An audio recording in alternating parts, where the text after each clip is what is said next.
বাহ, যদি এটা বাস্তবে হয় তাহলে ভালো লাগবে। সবার মুখ্যমন্ত্রী কথার বলাটা সহজ, কিন্তু সবার মুখ্যমন্ত্রী হওয়াটা কঠিন। যদি উনি প্রকৃতপক্ষে সকলের মুখ্যমন্ত্রী হতে পারেন, তাহলে বাংলা মানুষ নিশ্চয় তাকে সমর্থন করবে। আমি তার জন্য আমার বক্তব্যের প্রথমেই বললাম, তিনি যেন সকলের মুখ্যমন্ত্রী হন। হিন্দু, মুসলমান, শিখ, খ্রিস্টান, বড় লোক, গরিব লোক, আদিবাসী, জনজাতি,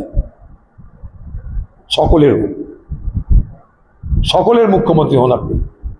এটাই বাংলার কৃষ্টি, এটাই বাংলার সংস্কৃতি, এটাই বাংলার সভ্যতা। এই বাংলা রবীন্দ্রনাথের বাংলা, এই বাংলা কাজী নজরুলের বাংলা। এই বাংলায় এটাই বাঞ্ছনীয়, সকলের বাংলা হোক। কিন্তু আপনার কথা, আপনার পার্টি, আপনার দল কতটা শুনবে আমার সন্দেহ আছে। তাই চেষ্টা করুন সকলের মুখ্যমন্ত্রী হওয়ার। ভারতবর্ষের প্রধানমন্ত্রী বলেন সবকা সাথ সবকা বিকাশ, সবকা বিশ্বাস। আবার আপনার দলের নেতা সে বলে যে সবারই সঙ্গে আবার তাদের বিচারও করতে হবে, সবকা হিসাব। ক্ষমতা পাওয়ার আগে যদি সবকা হিসাব নিতে যান, সে হিসাবের মানেটা কি, তার জন্য কি মূল্য দিতে আমার জানা নাই।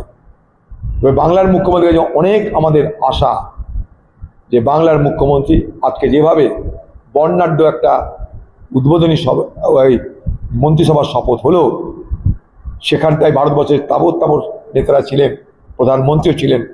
ভারতবর্ষের